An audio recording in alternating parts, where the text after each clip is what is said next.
In this video, I'm going to show you how to set up a MIDI controller to work with the MPC Beats software. Check it out! What's up? My name is Matthew Stratton with MatthewCreating.com. So with the MPC Beats software, we're able to do a lot with it, and we're able to assign controls, to it with our MIDI controller. If you don't know, the MPC Beats have Qlinks, and what basically the Qlinks are is they link to specific things in the software. And I figured out a way to do this with the Beatstep to where it actually works efficiently and you don't get the stepping. Now I'm going to show you how to do that with the Beatstep, and this might work for your controller as well. So I'm going to use relative mode on the encoders to do this. So I'll leave time codes in the description so you can get to whatever specific part of the video that you need to. But let's go ahead and jump into this. So if you look in front of me, I have the Arturia Beatstep. Now the cool thing about the Arturia Beatstep, it has these encoders that turn 360 and they keep turning and turning and turning continuously. And there's no limitation, okay? Now in contrast, something like this, there's a min and then there's a max point on these encoders, okay? So these are gonna work in absolute mode. These knobs right here can work in relative mode, and I'll show you exactly what I mean by that. And once you put these in relative mode, these encoders are going to work really well for you using the MPC Beats software. So if you look at my screen, I have the MIDI control center open for this device. So this is the Arturia Beatstep. So I'm going to select the encoder. So if you look, this is encoder 1. All right.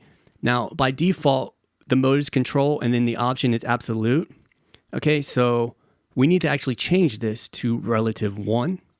Now, when it does that, you see all this stuff over here went away. So let me put that back. So if you go to absolute, you got a min value and a max value. Okay. And that's just like this. Okay. You have a min value and a max value on these. But since these knobs are continuous, we can actually put this in relative mode and we don't need that min and max value. All right. So what you got to do is go through all your knobs and put them on relative 1. Okay. Now, depending on your particular controller, it might be something different, but it's relative 1 for the Arturia Beatstep. Now, I've already done this. So if you look here, I have MPC Live Qlinks. All right. So I'm just going to load that one up. All right. So if I click on all of these knobs, all right, the options is relative 1 for all of them. Okay. And then the pads, I just kept the pads what they were, not a big deal, because we can assign these pads as well, which is definitely valuable.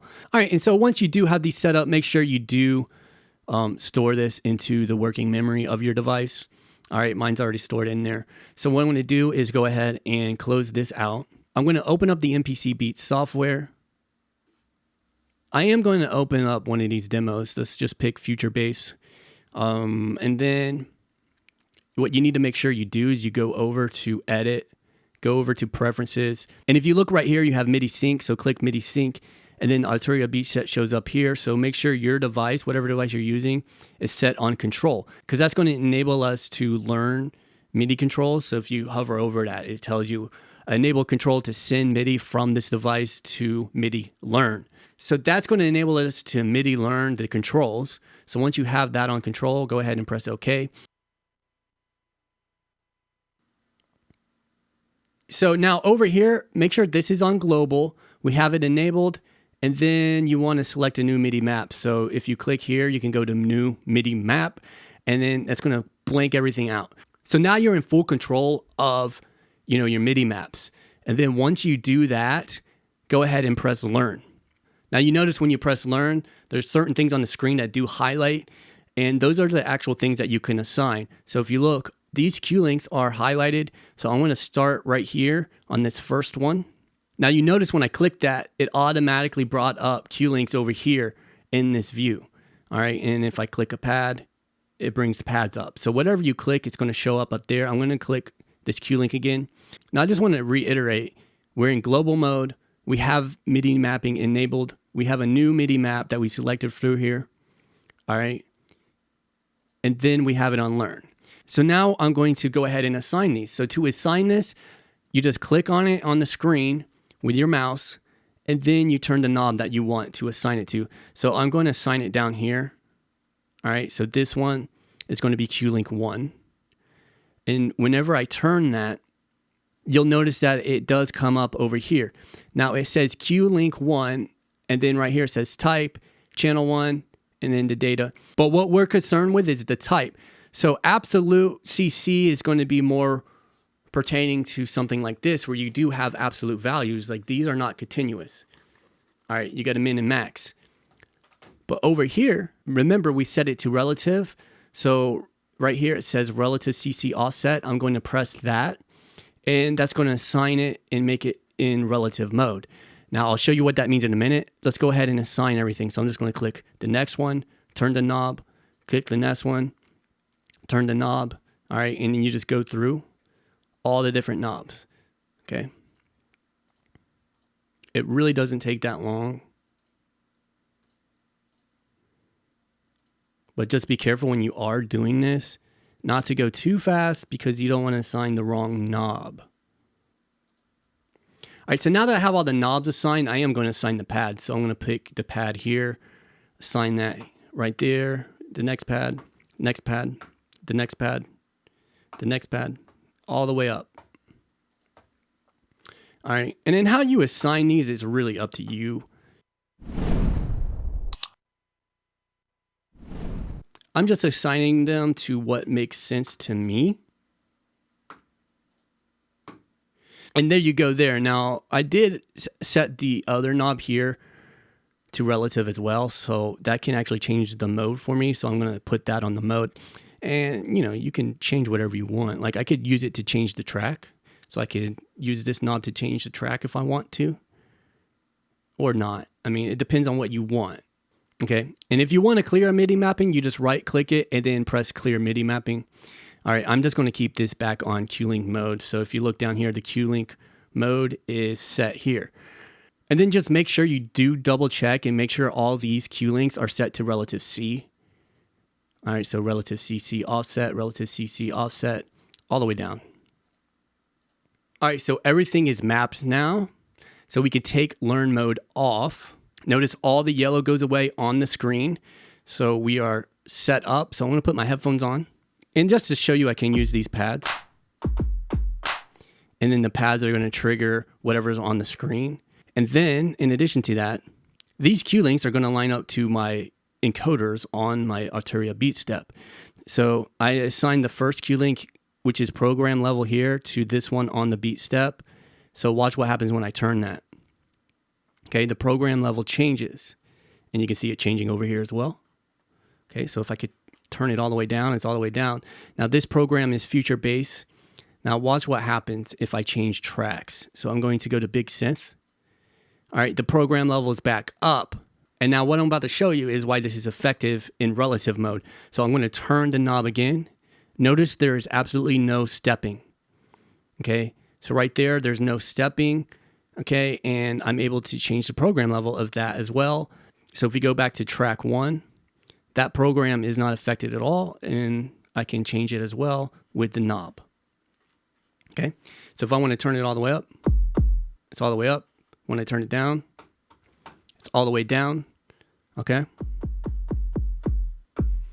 so there you go. And then everything else works. So this is going to change the playhead, and you can see the playhead moving there. I can scroll with doing that. Now that's not going to do nothing unless I'm actually zoomed in. So let me go ahead and zoom in. Now you can see I'm zoomed in using this Qlink here, and then I can scroll through the screen perfectly. And you can see the knob is continuous, so I can keep going in that direction. I can keep going in the other direction if I want to, and it works flawlessly. Okay, and I could turn my time correction on or off right there. Again, I can change my time divisions. Could change my swing right there, time correction strength, okay, current track. I could change the tracks right there, which is really nice to be able to do. You could just go through the tracks like that with your knob. Everything works perfectly. So there you go. That's how you actually set up a controller to work with your MPC Beats software using the relative mode, and it works perfectly just like that. And you know, it's really effective. So let me show you something else just to show you it does work in sampling mode. So if you wanted to do chops, it's really effective. So let me just find something. Look, there looks like there's a loop right here. All right, so we got this loop. So I'm going to tap the pad to play all. All right, so we got that loop, right? So what I'm going to do is chop it up. So if I go over here, this is chop mode.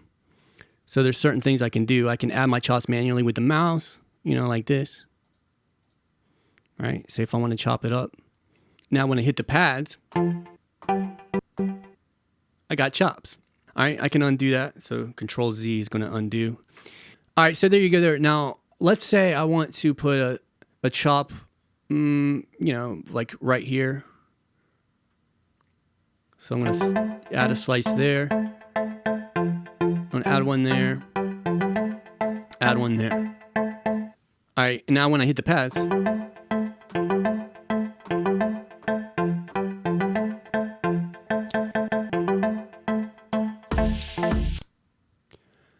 so say I wasn't happy with that chop, I can easily move the chops around using the Qlinks. So if you look over here, we got the start row here and we got the end row here. Okay, so I can easily move the start point. So if I wanted the start point of this first chop to be, you know, over here somewhere, let's say right there. If I wanted the start point of the second chop to be over, because you notice where it starts, I can change the start point. Boom. If I wanted to change the end point, I could change the end point very easily as well by using the Qlinks.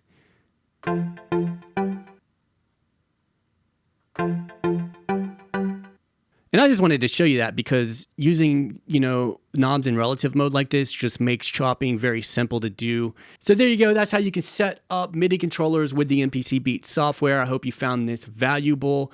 If you liked the video, remember to like it, subscribe to the channel for more videos like this one. Click or tap the screen right there. It's going to take you to the playlist about the MPC Beats software. I appreciate you for watching this video. My name's Matthew. Continue creating music. We'll talk soon. Peace.